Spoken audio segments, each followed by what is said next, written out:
सराव संच 3.1 सध्या आपण सोडवतोय. त्याच्यातलं पहिलं उदाहरण बघा काय आहे. घातांक वापरून पुढील संख्या लिहा. त्याच्यात काय दिलंय तर काही संख्या दिल्या आहेत आणि त्याची कितवी मूळ आहेत ते शब्दात दिले आणि त्यावरून आपल्याला संख्येच्या रूपात किंवा घातांकाच्या रूपात ते लिहायचे. ठीक आहे, तर पहिलं उदाहरण काय आहे, 13चे 5वे मूळ. आता हे संख्येच्या रूपात कसं लिहिणार तर ते कसं लिहितात, पाया 13 आणि त्याचा घातांक 1/5 म्हणजेच घातांकात अंश आहे तो 1 आहे, छेद आहे तो 5 आहे आणि तो जो छेद आहे तो त्या संख्येचं मूळ दर्शवतो. म्हणजे इथे 13चे 5वे मूळ म्हणून घातांकाच्या छेदामध्ये 5 आहेत. ठीक आहे, तर अशा प्रकारे घातांकाच्या रूपात एखाद्या संख्येचं मूळ दर्शवता येतं. त्याचप्रमाणे दुसरं उदाहरण काय, 9चं 6वं मूळ म्हणजेच काय येईल, पाया 9 आणि त्याचा घातांक येईल 1/6. घातांकातल्या छेदात जी संख्या असते ते त्या संख्येचं मूळ दर्शवते. म्हणजे तिथे 9चं 6वं मूळ म्हणून घातांकाच्या छेदात 6 आहे. त्याच्यानंतर पुढचं उदाहरण काय, 256चे वर्गमूळ. वर्गमूळ म्हणजे दुसरे मूळ, बरोबर.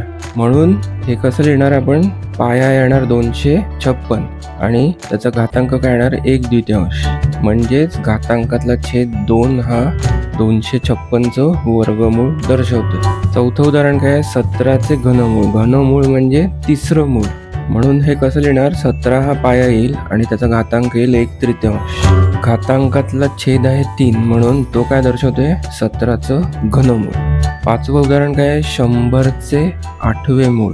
म्हणजेच काय येणार, 100चा 1/8. परत एकदा घातांकामध्ये जो छेद आहे तो काय दर्शवतोय तर त्या 100चं 8वं मूळ दर्शवतोय. आणि शेवटचं उदाहरण काय, 30चं 7वं मूळ. म्हणून 30चा 1/7. बरोबर आहे. म्हणजेच घातांकातला छेद 7 काय दर्शवतोय तर 30चं 7वं मूळ दर्शवतो. तर इथे तुम्ही सगळ्या जर संख्या बघितल्या तर त्याचा जो घातांक आहे तो 1 त्या संख्येचं कितवं मूळ ती संख्या दर्शवतो. म्हणजे घातांकाचा अंश सगळीकडे 1 आहे पण छेद जो आहे तो बदलतोय.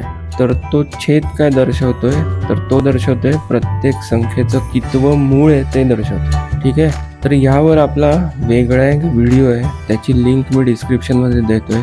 तो व्हिडिओ आधी तुम्ही जाऊन बघा. म्हणजेच घातांक रूपात एखाद्या संख्येचं मूळ कसं लिहिता येतं ते तुमच्या लक्षात येईल. ठीक आहे, आता आपण पुढचा प्रश्न बघूया. नमस्कार मित्रांनो, इयत्ता 8वीच्या गणिताच्या संपूर्ण मार्गदर्शनासाठी 8वीमराठी.com ह्या आपल्या वेबसाईटला नक्की भेट द्या. धन्यवाद. तर सराव संच 3.1 मधला हा दुसरा प्रश्न आहे. इथे काय करायचं तर खालील संख्या कोणत्या संख्येचे कितवे मूळ आहे ते लिहायचे. म्हणजे आपल्याला संख्या दिल्यात आणि त्याचे घातांक दिलेत आणि त्यावरून शब्दांमध्ये लिहायचे की हे त्या संख्येचे कितवे मूळ आहे. आता पहिली संख्या काय आहे, 81. त्याचा घातांक काय आहे 1/4. याचा अर्थ काय होतो, 81चं 4थं मूळ. कारण छेद काय दर्शवतो तर मूळ दर्शवतो. 81चे 4थे मूळ. दुसरं उदाहरण काय, 49चा 1/2. म्हणजेच काय, 49चे वर्गमूळ.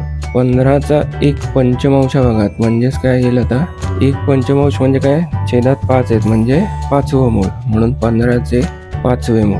ठीक आहे, आता चौथं उदाहरण काय, 512चा 1/9. म्हणजेच काय, 512चे 9वे मूळ कारण छेदामध्ये 9 आहेत. त्याच्यानंतर 5वं उदाहरण आहे 100चा 1/19. म्हणजेच काय, 100चं 19वं मूळ. ठीक आहे, आणि 6वं उदाहरण आहे 6चा 1/7. म्हणजेच काय तर 6चे 7वे मूळ. याचाच अर्थ काय होतो, घातांकाच्या छेदात जी संख्या दिली आहे ती त्या संख्येचं कितवं मूळ आहे ते दर्शवते. ठीक आहे, तर हा होता सराव संच 3.1. तुम्हाला जर हा व्हिडिओ आवडला असेल तर कृपया लाईक करा. त्याचप्रमाणे तुमच्या मित्रमैत्रिणींबरोबर जास्तीत जास्त शेअर करा. आणि सगळ्यात महत्त्वाचं काय तर कृपया आपलं हे चॅनल सबस्क्राईब करा. धन्यवाद.